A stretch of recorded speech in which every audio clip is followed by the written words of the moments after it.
Bonjour à tous, bienvenue sur ma chaîne Comment réussir les examens SIAP, donc la chaîne qui se consacre à la réussite des examens SIAP 1, SIAP 2, SIAP 3.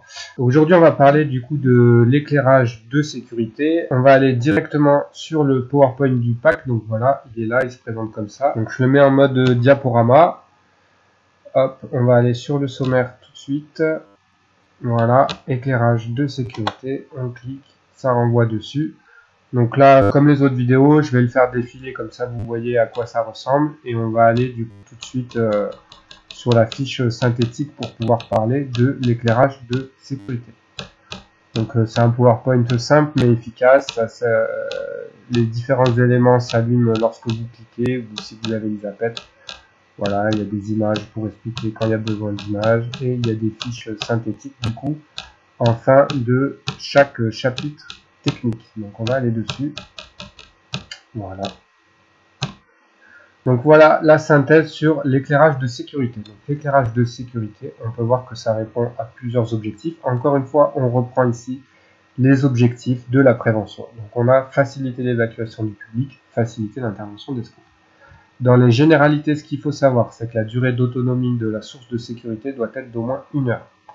On a deux technologies qui peuvent être utilisées, les blocs autonomes d'éclairage de sécurité, les BAES, ou une source centralisée constituée par une batterie d'accumulateurs alimentant des luminaires.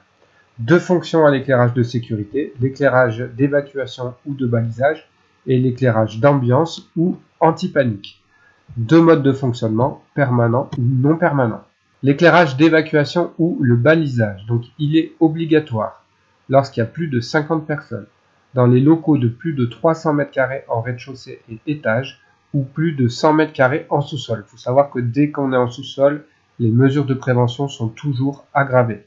Dans les couloirs, les foyers lumineux ne doivent pas être distants de plus de 15 mètres. Le flux lumineux doit être au moins de 45 lumens pendant la durée de fonctionnement de 1 heure. Donc les lumens, en fait, c'est une caractéristique sur les intensités lumineuses. Concernant l'éclairage d'ambiance ou anti-panique, donc il est obligatoire à partir de 100 personnes au rez-de-chaussée et en étage.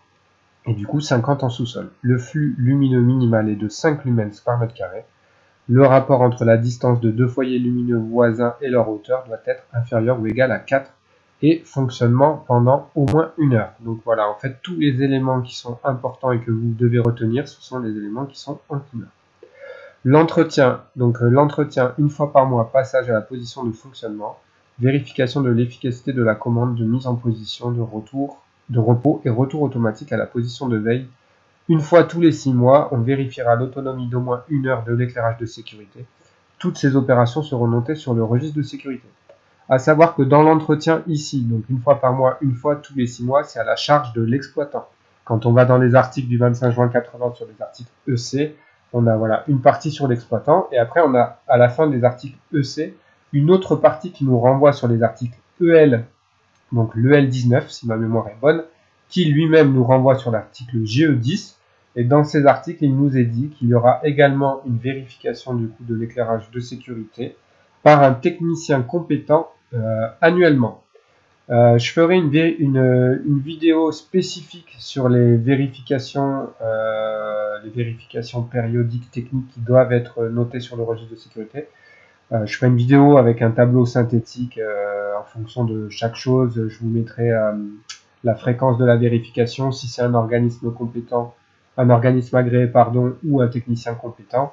Comme ça vous donnera une idée claire un petit peu des vérifications. Donc voilà ce qu'on pouvait dire grosso modo de manière synthétique sur l'éclairage de sécurité. N'hésitez pas à partager cette vidéo, n'hésitez pas à aller sur mon site, à prendre ce que vous avez besoin de prendre dessus. N'hésitez pas à vous abonner, à aller sur ma page Facebook. Je vous dis à bientôt pour une prochaine vidéo.